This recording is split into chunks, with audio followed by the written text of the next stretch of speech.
Hey, sorry for getting this video out late. I just wanted to talk about the Royal Rumble 2020. I'm a little late getting it out, been busy, but I wanted to talk about it, review it a little bit, and so I wanted to get that done now. I thought it was a good show. From top to bottom, good solid storytelling all around.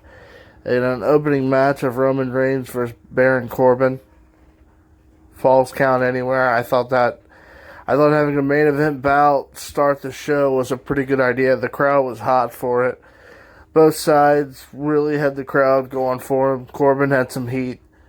Roman had cheers and boos. It was a solid opening match with a lot of chaos, lots of fun spots with the Usos, and then you had Bobby Roode and Dolph Ziggler.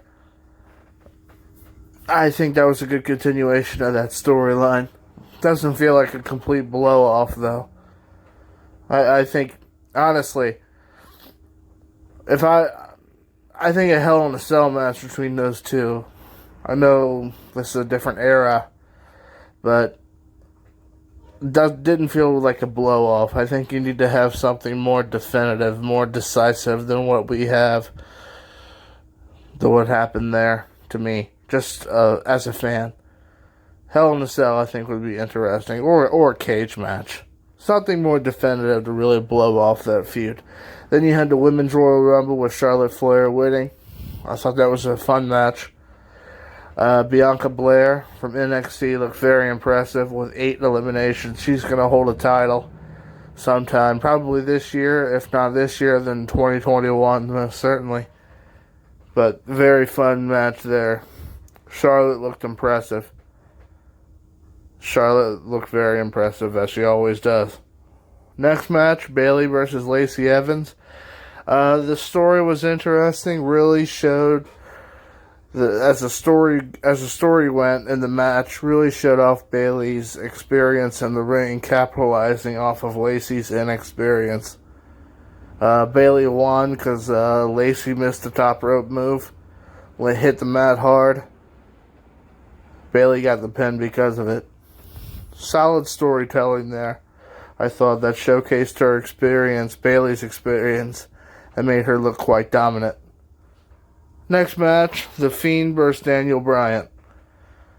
The Fiend, Bray Wyatt, is awesome.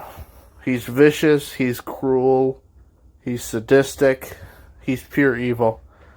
It's an awesome heel character and one that you could keep hot for a long time if you know what you're doing. And the amount of whips, slashes that Daniel Bryan received from The Fiend with that darn whip, that lash, that belt, that was brutal. At least it felt like 30 or more of them. His back and his chest were red with welts. You gotta hope Daniel had an extra large payday from that because that was vicious. That was no fun at all. But the match, the storytelling was awesome. Next is Becky Lynch versus Asuka. Solid, like I said, solid storytelling here. You know, to have Asuka beat Becky Lynch last year, but then to complete that story this year is a good move on WWE's part. Lets Becky Lynch clear the decks and then move on to WrestleMania for a fresh opponent, whoever that may be.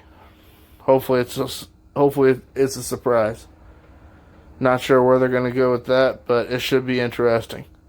And then the main event, the Royal Rumble itself. Drew McIntyre finally getting that big win. Finally, the way he eliminated Lesnar with Ricochet's out was pretty cool. Kind of pretty cool, I think. I think if you have a microscope and you're really wanting to pay attention to the storytelling, Drew McIntyre took advantage of a low blow to eliminate a guy who was number one, who had 13 eliminations.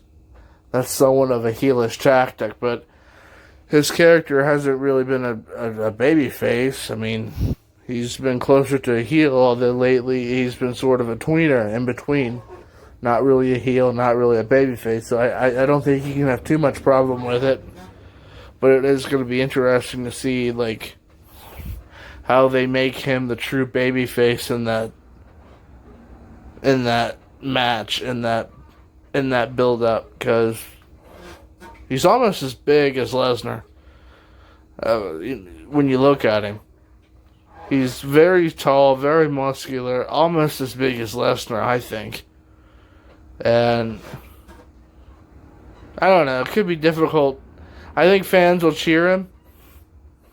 They'll make him the babyface. The fans will, going into that match, but you know, I think he wins the title, but how you keep him a babyface afterwards, post WrestleMania, should be quite interesting.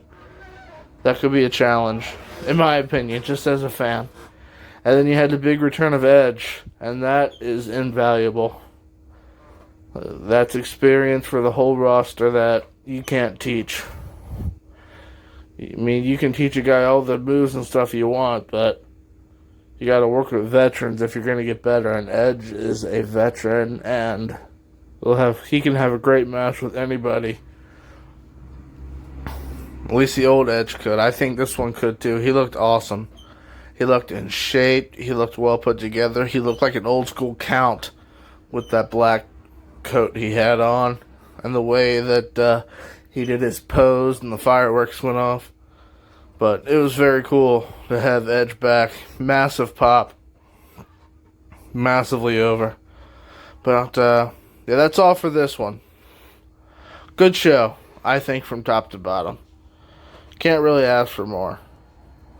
Although in the Women's Royal Rumble match, I do think Bianca Belair maybe should have lasted till the very end to be eliminated by Charlotte. She had 8 eliminations. She was number 2, but perhaps if you want to make that push extra, you keep her till the very, very end. But that's all. Very good show. Very fun. Looking forward to the next one.